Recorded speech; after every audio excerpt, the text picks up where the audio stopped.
Hello friends, आज मैं फिर से एक नया वीडियो लेके आई हूँ। जरा आप इस वीडियो को ध्यान से देखेंगे और हमारा वीडियो पसंद आए तो हमारे चैनल को सब्सक्राइब जरूर कर लेंगे, जिससे न्यू वीडियो को आपको नोटिफिकेशन मिलता रहे।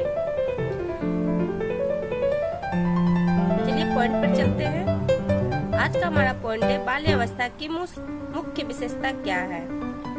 ये क्वेश्चन बहुत ही इम्पोर्टेंट है, ठीक है। डीएलएड और बीएड जो स्टूडेंट कर रहे हैं उनके लिए बहुत ही इम्पोर्टेंट है। आप अपने नोट को फेयर भी कर ले, एग्जाम में आ भी सकते हैं। बाल्यावस्था की मुख्य विशेषता क्या है, बालक के विकास में परिवार तथा विद्यालय का क्या प्रभाव पड़ता है, इसका व्याख्या करें। इसका पूरा डिटेल से इस क्वेश्चन का आंसर आपको मिलेगा, आप देखते जाएं। देखिए यहाँ बाल्यावस्था के बारे में पहले लिखे हैं, ठीक है। बाल्यावस्था है यह अवस्था 6 से 12 वर्ष की अवधि तक मानी जाती है। इस अवस्था में बालक में अनेक अनोखे परिवर्तन होते हैं, इसलिए विकास की दृष्टि से इस अवस्था को एक जटिल अवस्था माना जाता है, ठीक ना। हर पॉइंट में ही लिखा गया है। मनोवैज्ञानिक ने इस अवस्था को जीवन का अनोखा काल माना है। इस अवस्था में सामाजिकता का अधिकतम विकास हो सकता है। बालक में नैतिकता भी विकसित हो सकती है, जिससे यह उचित अनुचित का निर्णय कर सकता है। बालक आत्मनिर्भर होने के साथ साथ परिपक्व भी होने लगता है। इस अवस्था में मित्र बनने की इच्छा प्रबल होती है।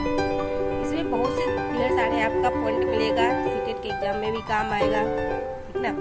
यानी देखिए पहला पॉइंट क्या हो गया, यह बाल्यावस्था कितने वर्षों की होती है, 6 से 12 वर्ष, ठीक।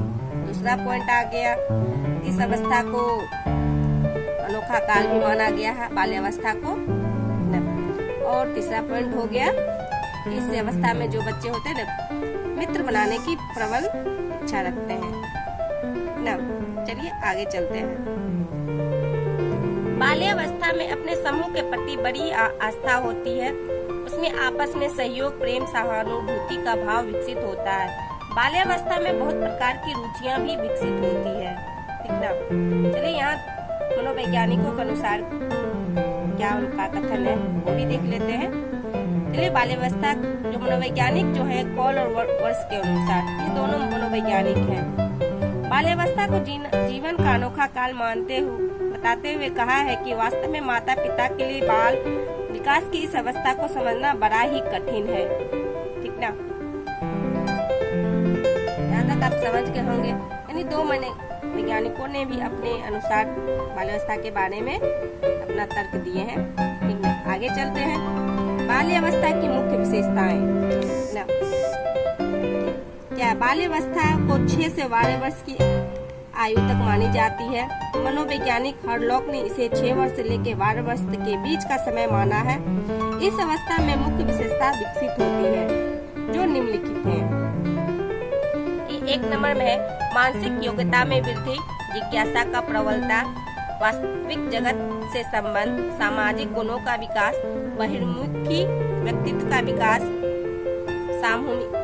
सामूहिक खेलों में रुचि, शारीरिक एवं मानसिक स्थिरता, नैतिक गुणों का विकास। यानी बाल्य अवस्था की जो मुख्य विशेषता है वो 8 है, जो 8 का पॉइंट दिया गया है। अब इसका डिटेल देखते हैं। चलिए आगे चलते हैं। ये देखिए मानसिक योग्यता में वृद्धि, पहला जो था, बाल्यावस्था में बालक की मानसिक योग्यता में निरंतर वृद्धि होती है। उसकी संवेदना और प्रत्यक्षीकरण की शक्तियां में वृद्धि होती है और उसमें पूर्व अनुभवों को स्मरण करने की योग्यता उत्पन्न हो सकती है, ठीक ना।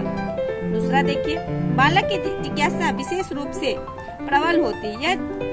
वह जिन वस्तुओं को संपर्क में आता है उसके बारे में पूछकर हर तरह की जानकारी प्राप्त करना चाहता है, ठीक ना। यहाँ तक आप समझ गए होंगे। आगे चलते हैं। चलिए तीसरा पॉइंट है वास्तविक जगत से संबंध। इस अवस्था में बालक शैशव अवस्था से काल्पनिक जगत का परित्याग करके वास्तविक जगत में प्रवेश करता है। वह उसकी प्रत्येक वस्तु से आकर्षित होकर उसका ज्ञान प्राप्त करना चाहता है। चौथा पॉइंट देखिए, सामाजिक गुणों का विकास। बालक विद्यालय के छात्रों और अपने समूह के सदस्यों के साथ पर्याप्त समय व्यतीत करता है, अतः उसमें अनेक सामाजिक गुणों का विकास होता है, जैसे सहयोग, सद्भावना, सहनशीलता, आज्ञाकारिता इत्यादि।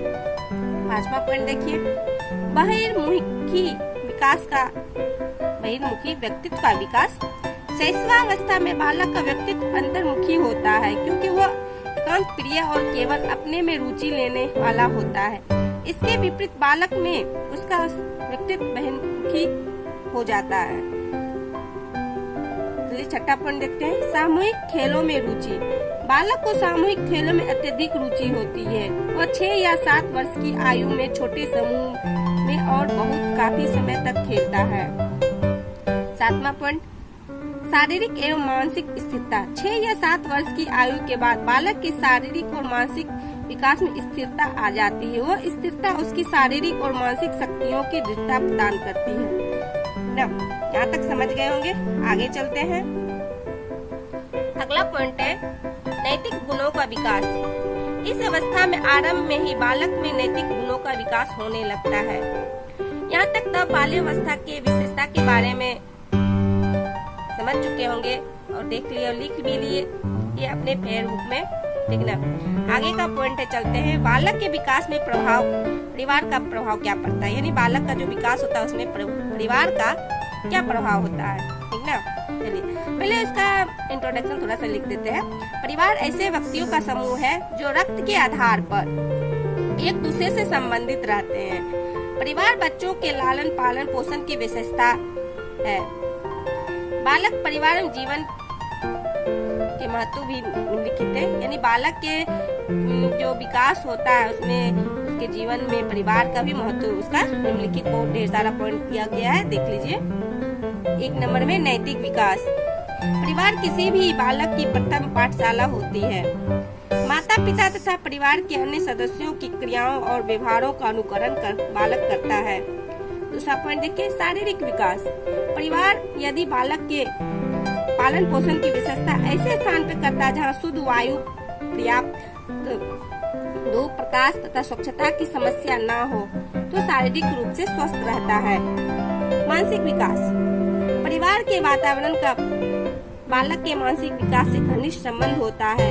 माता पिता की शैक्षिक, सामाजिक, आर्थिक स्थिति का बच्चे की मानसिक योग्यता से निश्चित रूप से संबंध होता है। यहाँ तक समझ गए होंगे, आगे चलते हैं।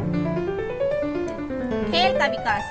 चौथा पॉइंट है, बालकों के खेल के विकास में माता पिता की महत्वपूर्ण भूमिका होती है।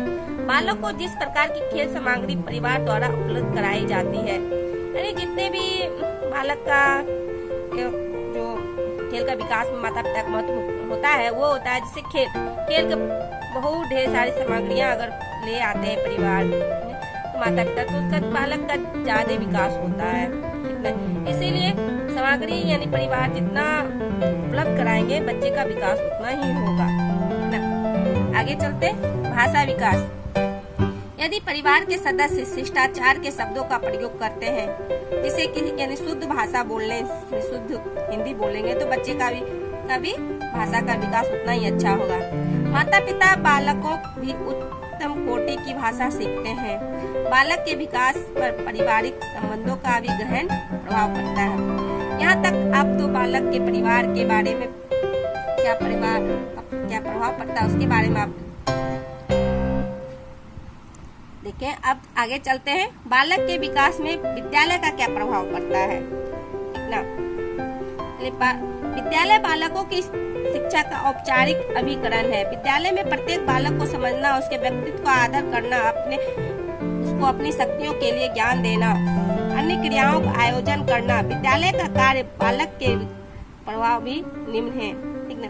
यानी विद्यालय में जो बालक के विकास का प्रभाव पड़ता है वो अधिक पड़ता है, क्योंकि बच्चा जो अधिक देर तक अपने परिवार से ज्यादा विद्यालय में ही व्यतीत करता है, ठीक ना।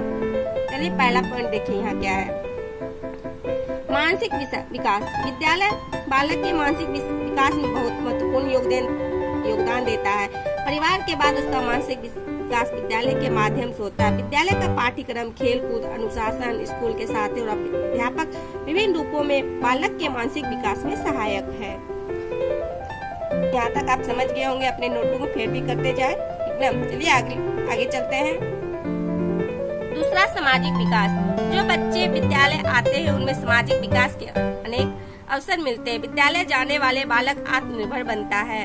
बालक अध्यापक का अनुकरण करके अनेक सामाजिक गुण सीखता है। तीसरा पॉइंट देखिए, सृजनात्मकता का विकास। सृजनशील अध्यापकों के प्रभाव से बालकों में सृजनशीलता का विकास होता है। विद्यालय में बालकों को पत्रिकाओं के प्रकाशन, विद्यालय के विभिन्न कार्यक्रम के आयोजन का अवसर देते हैं, जिससे बालक सृजनात्मक कार्यों के लिए प्रेरित होता है। चौथा पॉइंट देखिए, प्रत्ययों का निर्माण। विद्यालय में बालकों को व्यापक अनुभव के अवसर मिलते हैं। ये व्यापक अनुभव प्रत्यात्मक विकास में अपना महत्वपूर्ण योगदान देते हैं। नेतृत्व क्षमता का विकास। विद्यालय बालकों को ज्ञान अर्जन का ही अवसर नहीं देता, बालक को नेतृत्व का भी शिक्षण देता है। अध्यापक बालकों को विभिन्न क्षेत्र के उत्तरदायित्व सौंपते हैं। अनुशासन की भावना का भी विकास होता है। इस वीडियो में आपको 3 क्वेश्चन का आंसर है, ठीक ना, जैसे बाल्यावस्था के बारे में। इस वीडियो में आपको 3 क्वेश्चन मिलेगा। बाल्यावस्था की विशेषता, बाल्य विकास के परिवार तथा विद्यालय का क्या प्रभाव पड़ता है, ठीक है। इस वीडियो को पूरा देख लीजिए आप लोग, और कहीं भी कोई प्रॉब्लम होता है आप अपना नोटिफिकेशन में अपना लिख दीजिए कमेंट बॉक्स में, हम उतना देख लेंगे और आपको बेहतर से बेहतर वीडियो बना के दे देंगे, ठीक है। चलिए अगले वीडियो में मिलते हैं, तब तक के लिए धन्यवाद।